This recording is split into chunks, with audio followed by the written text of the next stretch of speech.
आतापर्यंत आपण मॅथ्स 1 मधील सेट्स अँड रियल नंबर्स हे 2 चॅप्टर कंप्लीट केलेले आहेत आणि मॅथ्स 2 मधील basic concepts in geometry and parallel lines असे 2 चॅप्टर्स आपले झालेले आहेत. या सर्व चॅप्टर्सच्या सर्व टॉपिक्सच्या व्हिडिओजच्या लिंक आजच्या या व्हिडिओच्या डिस्क्रिप्शन मध्ये दिलेल्या आहेत. आज आपण ट्रायंगल्स या चॅप्टर मधील कॉन्ग्रुएन्स ऑफ ट्रायंगल्स या टॉपिक कडे जाणार आहोत. तुम्हाला 8वी मध्येच कॉन्ग्रुएन्स हा कन्सेप्ट ऑलरेडी झालेला आहे, तरी पण आपण रिवाइज करतो आहोत. Congruence of any object. Congruence म्हणजे काय? The two objects exactly match with each other. आपल्याला ट्रायंगल्सच्या बाबतीत बघायचं असेल तर आपण काय म्हणतो, if a triangle placed upon another triangle fits exactly with it, then the two triangles are said to be congruent. If we take two triangles and we fit exactly with each other. बघा इथे हे दोन triangles आहेत. हे जर दोन triangles मी एकमेकांना जोडण्याचा प्रयत्न केला, हे अशा प्रकारे जोडायचं म्हटलं तर जोडले जात आहेत का? बघा नाही. पण एका विशिष्ट पद्धतीने त्यांना एकमेकांवर ठेवल्यानंतर हे दोन ट्रायंगल्स काय होत आहेत बघा, exactly fit with each other. म्हणजे पुढच्या ट्रायंगलमुळे आपल्याला मागचा ट्रायंगल जरा सुद्धा दिसत नाहीये, असे एक्झॅक्टली फिट झाले की these two triangles are said to be congruent.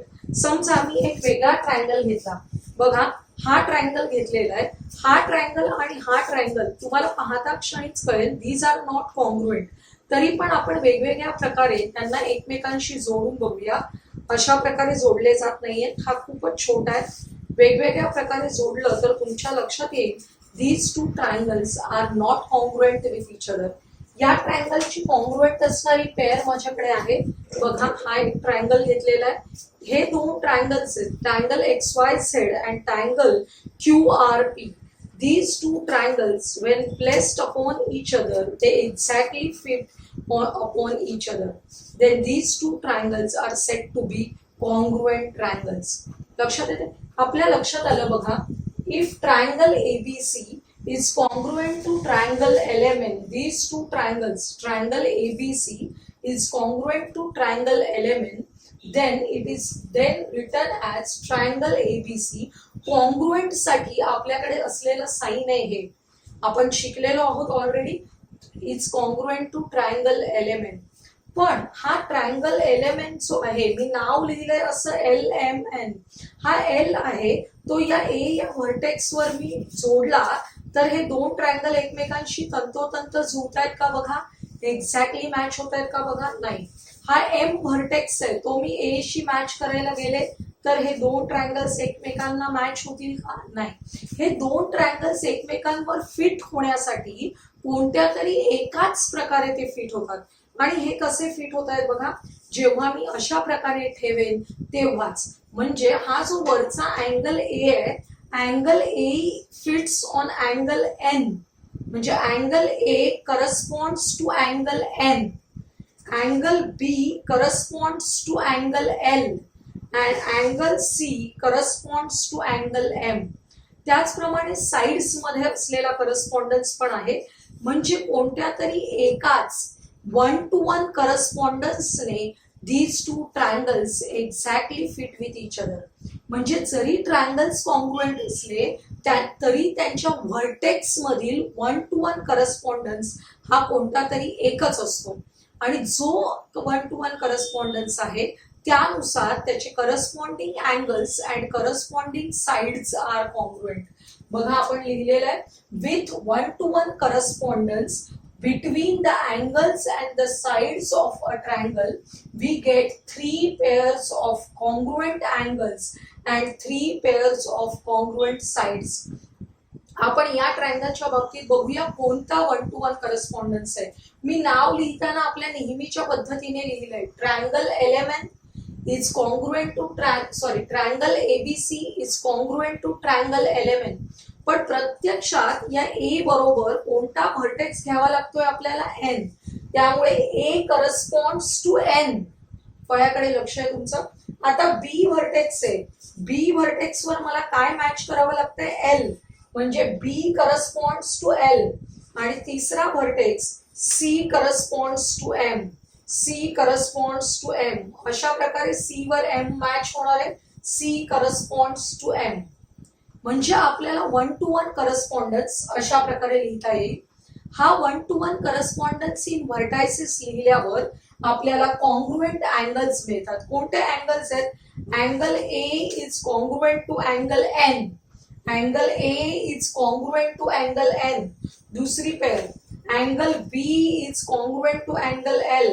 तिसरी angle C is congruent to angle M.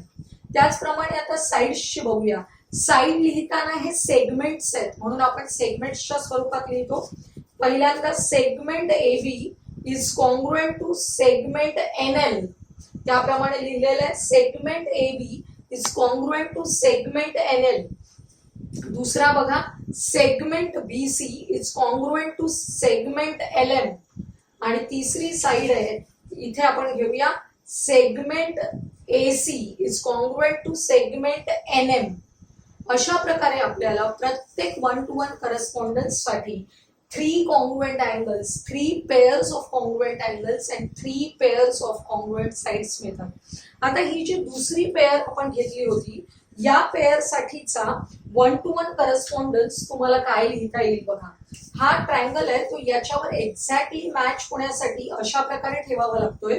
म्हणजे angle X is congruent to angle Q, angle Y is congruent to angle R and angle Z is congruent to angle P.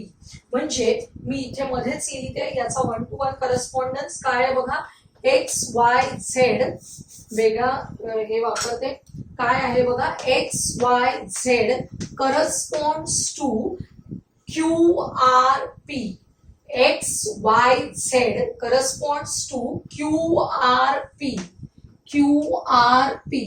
अशा प्रकारे जेव्हा 1 to 1 correspondence मिळतो आणि आपल्याकडे आकृती दिलेली नसेल, हे 2 ट्रायंगल्स आपल्याकडे दिलेले नाहीयेत त्याचे साइड्स अँड अँगल्स बघण्यासाठी, तर आपण कॉन्ग्रुएंट अँगल्स आणि साइड्स कसे लिहायचे बघा.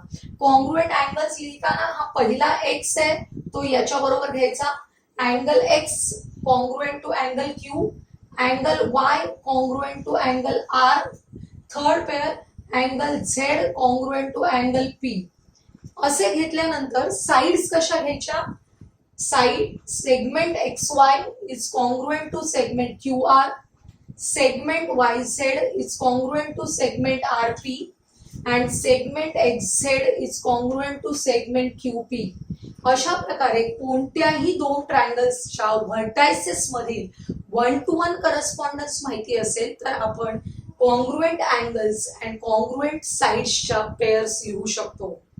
आपण आता टेस्ट ऑफ कॉन्ग्रुएन्स बघूया. आपण इयत्ता 8वीत त्या पाहिलेल्या आहेत त्यामुळे आपण त्याची उजळणीच करणार आहोत. रिवाइज करतोय थोडक्यात. प्रत्येकाची फिगर कशी असेल ती आपण पाहूया. ASA टेस्ट याच्या नावावरूनच कळतं 2 angles and side in between them. बरोबर बघा इथे फिगर्स काढलेले आहेत. In triangle XYZ and triangle ABC angle Y is congruent to angle B, angle Z is congruent to angle C. Identical marks आपल्याला सांगतात की these 2 elements are congruent. Segment YZ is congruent to segment BC.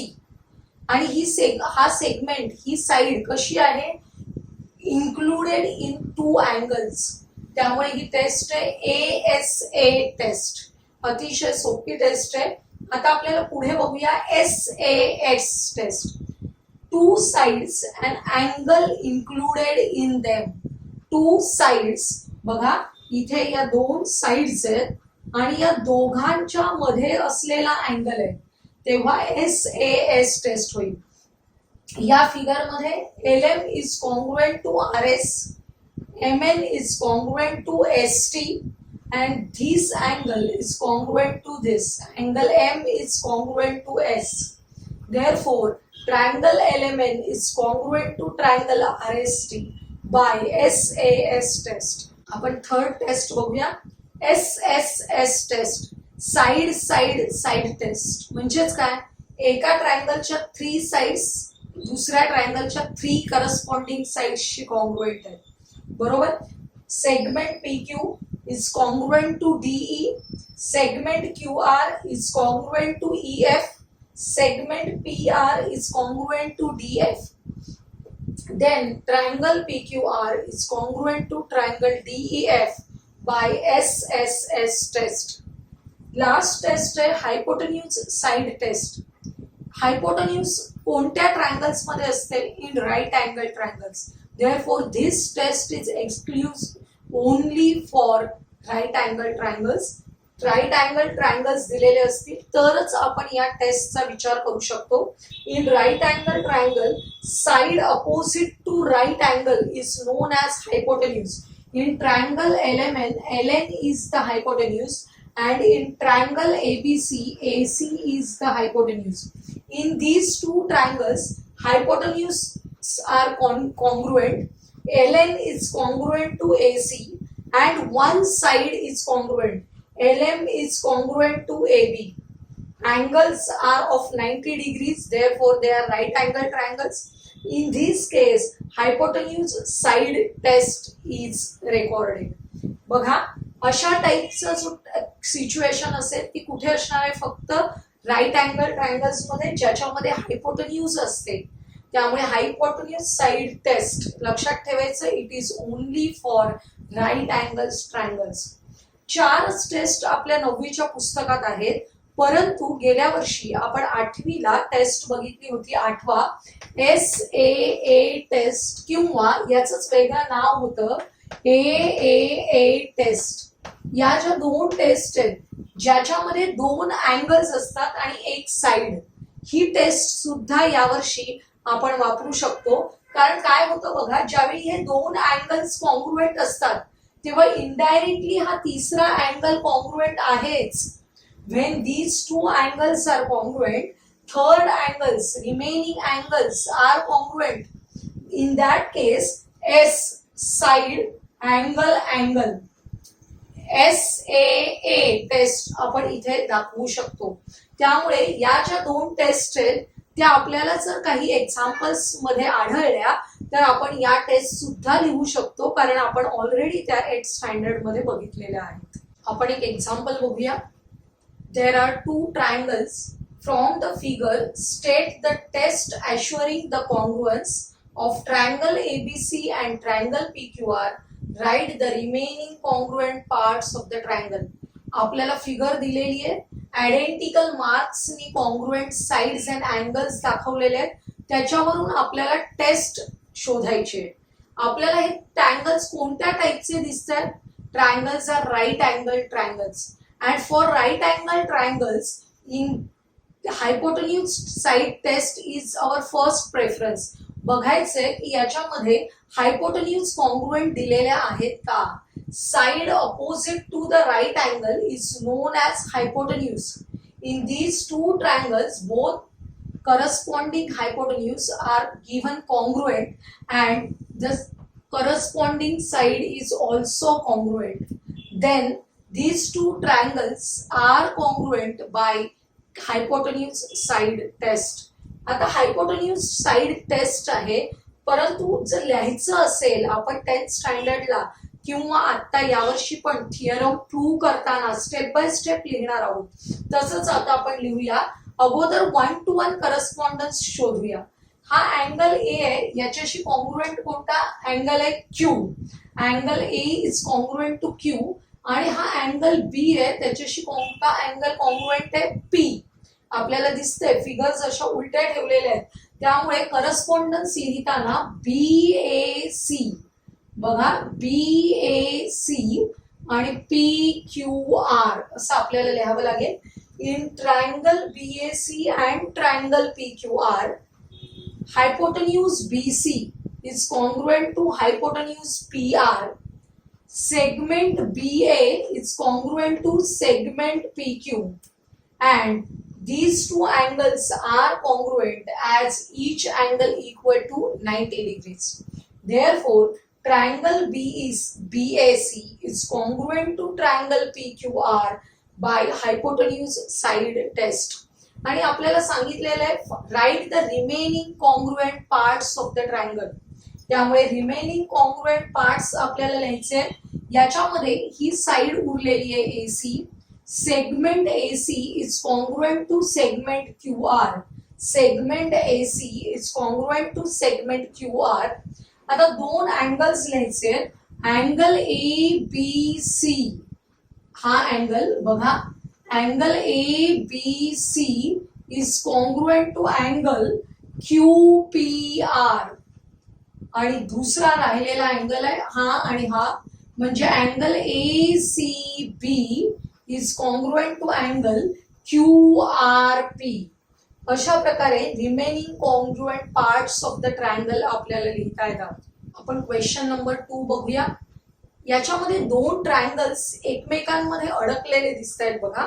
आता समजा माझ्याकडे हे दोन triangles आहेत आणि ते ट्रायंगल्स मी अशा प्रकारे ठेवले असते तर ते जसे दिसतील तसे हे दिसत आहेत. लक्षात येतंय तुम्हाला? हे जे दोन ट्रायंगल्स आहेत ते कसे ठेवलेले आहेत बघा. या अशा प्रकारे दोन कॉन्ग्रुएंट अँगल्स आहेत ते एकमेकांशी असे जोडलेले आहेत इथे, आणि अशा प्रकारे असलेली ही फिगर आहे.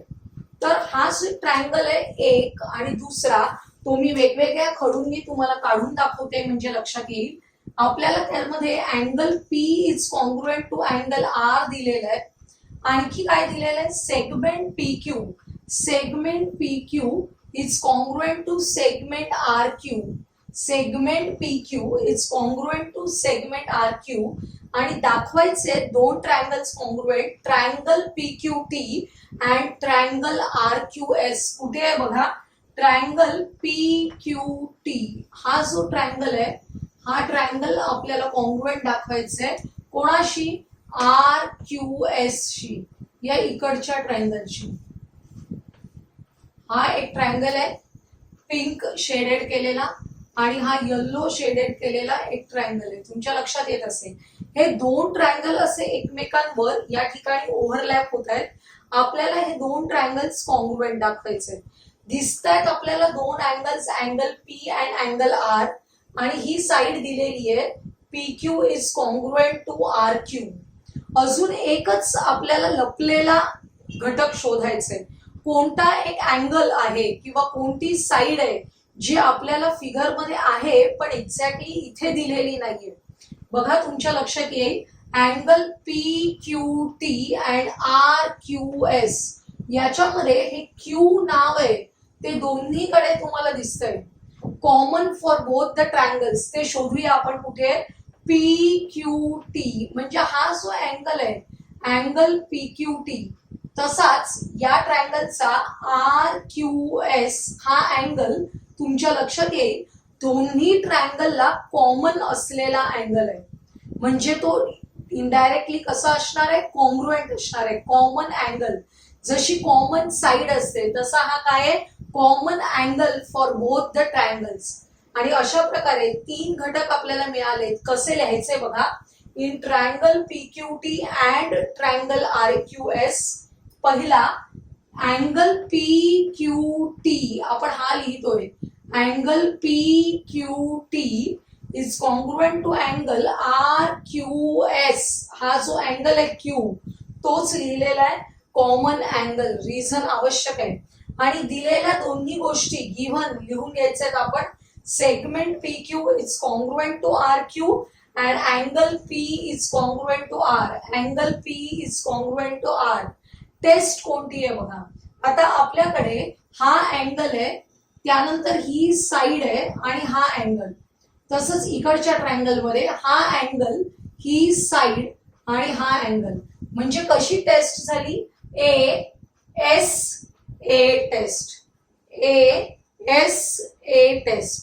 Side included in two triangle angles. लक्षात येते? त्यामुळे A टेस्ट. अशा प्रकारचे एक्झाम्पल्स तुम्हाला 2 मार्कांसाठी येऊ शकतात. आकृती थोडी कॉम्प्लिकेटेड दिसली तरी आपण नावांकडे लक्ष देऊन ते ट्रायंगल शोधून घ्यायचे अगोदर, म्हणजे आपल्याला सहज लक्षात येतं त्याच्यामध्ये कोणती टेस्ट आहे. एखादा अँगल कॉमन आहे किंवा एखादी साइड कॉमन आहे. जर अशा प्रकारची फिगर असेल बघा पुस्तकात एक एक्झाम्पल आहे, तर याच्यामध्ये काय कॉमन आहे? हे दोन ट्रायंगल्स आहेत त्याच्यामध्ये ही साइड कॉमन आहे, दिसते तुम्हाला. त्यामुळे ही साइड कॉमन आहे हे लक्षात येतं. जर असे दोन ट्रायंगल्स असतील तर यांच्यामध्ये these two angles are vertically opposite angles. त्यामुळे ही गोष्ट आपल्याला सांगितली नसेल तरी ओळखता यायला पाहिजे. अशी फिगर असेल, हा एक ट्रायंगल दिलेला आहे आणि इथे दुसरा ट्रायंगल दिलेला आहे, तर यांच्यामध्ये ही साइड जी आहे ती कशी आहे बघा, कॉमन साइड आहे. अशा प्रकारे दोन फिगर्स जेव्हा एकमेकांवर ओव्हरलॅप होतात तेव्हा एकतर एखादा अँगल कॉमन असतो किंवा साइड कॉमन असते, ती आपल्याला ओळखायची. अशा पण फिगर्स असतात बघा, हा एक राईट अँगल ट्रायंगल आहे, इकडच्या बाजूला एक राईट अँगल ट्रायंगल आहे. या दोघांमध्ये ही जी साइड आहे ही साइड कॉमन आहे. या सगळ्या फिगर्स मध्ये टेस्ट ओळखताना आपण हे लक्षात घ्यायचंय अगोदर, एखादी साइड कॉमन आहे का किंवा अँगल कॉमन आहे का, आणि त्यानुसार आपल्याला टेस्ट सर्व ठरवायचे. आजच्या या व्हिडिओमध्ये आपण कॉन्ग्रुएन्स ऑफ ट्रायंगल्स बघितले, त्यासाठी आवश्यक टेस्ट अँड एक्झाम्पल्स बघितले. आजचा हा व्हिडिओ जर तुम्हाला आवडला असेल तर लाईक करा, तुमच्या मित्रमैत्रिणींना शेअर करा आणि आपले पुढील महत्त्वाचे व्हिडिओज पाहण्यासाठी आपल्या या चॅनलला सबस्क्राईब करायला विसरू नका.